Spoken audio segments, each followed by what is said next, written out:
Assalamualaikum warahmatullahi wabarakatuh.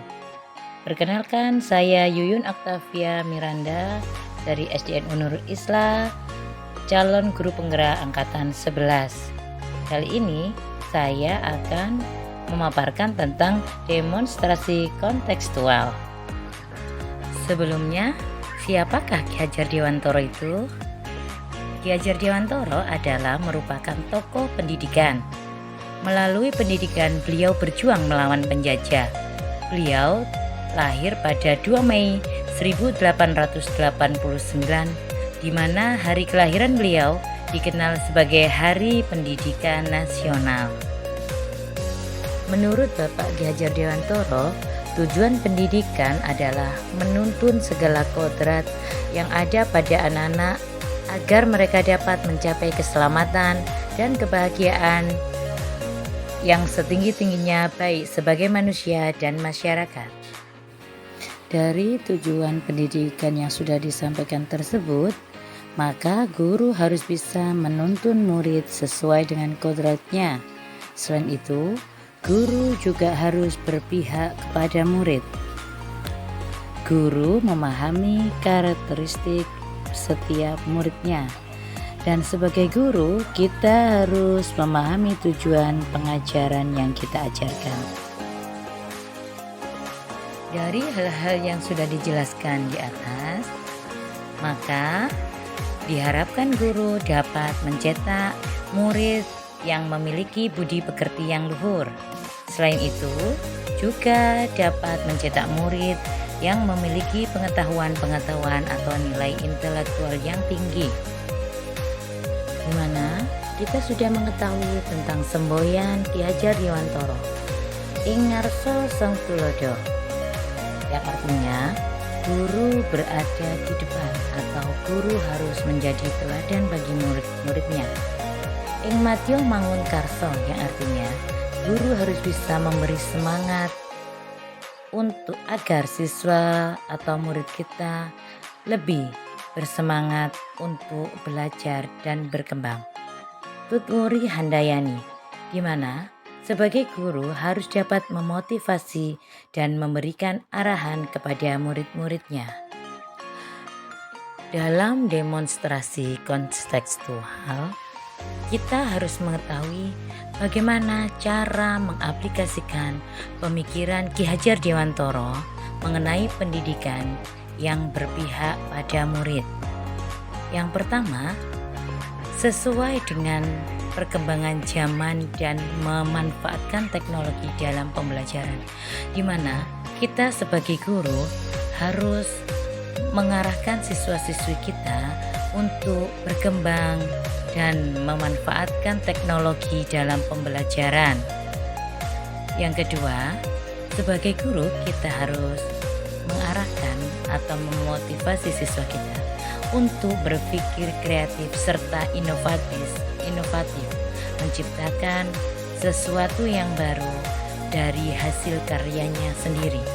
Dan yang ketiga, kita harus bisa memberikan kebebasan pada murid kita, di mana murid bebas untuk melakukan apa yang bisa mereka kembangkan melalui bakat dan minatnya.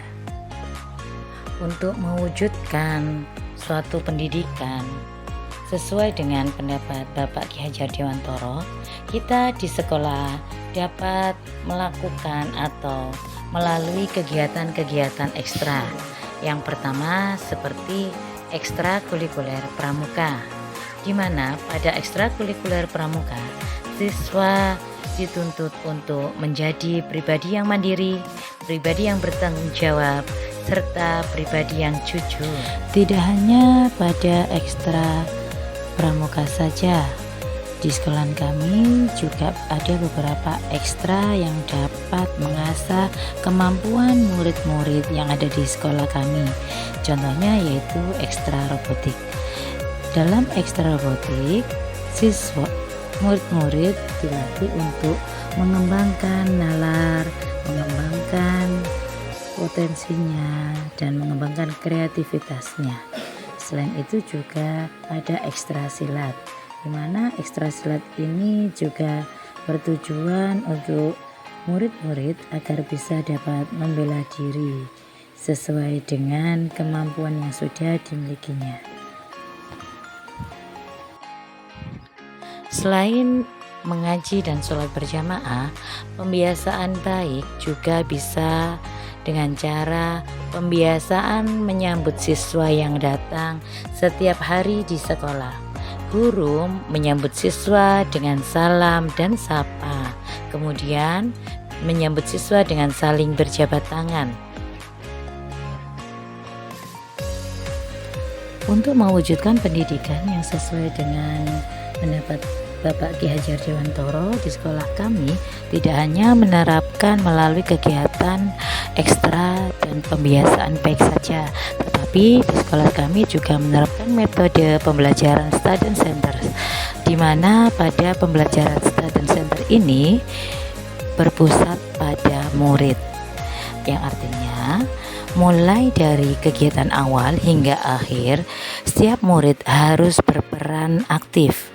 Misalnya kami contohkan pada proyek pembuatan damar kurung, di mana proyek pembuatan damar kurung ini murid-murid kami mulai dari mensketsa gambar apa yang akan digambarkan, kemudian merangkai bingkai hingga akhirnya menempelkan lampu-lampu dan terbentuk bagus menjadi suatu damar kurung yang hasilnya akan kami pamerkan pada kegiatan P5 atau gelar karya.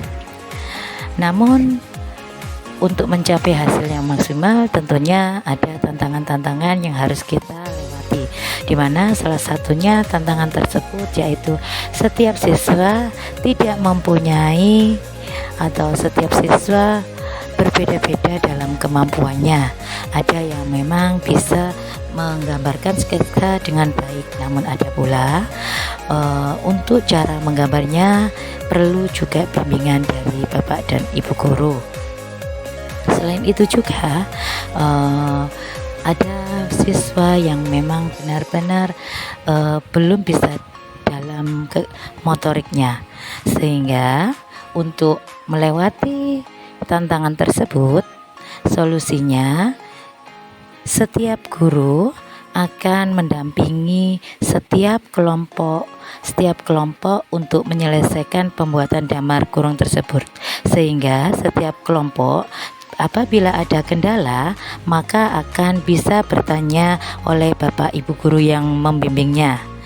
Tidak hanya sehari atau 2 hari, di mana ada kesempatan mereka akan bekerja sama dan bekerja kelompok, kemudian akan dibantu oleh Bapak dan Ibu guru pendamping, sehingga dengan berkolaborasi antara murid dan guru akan menciptakan dan menghasilkan karya yang luar biasa.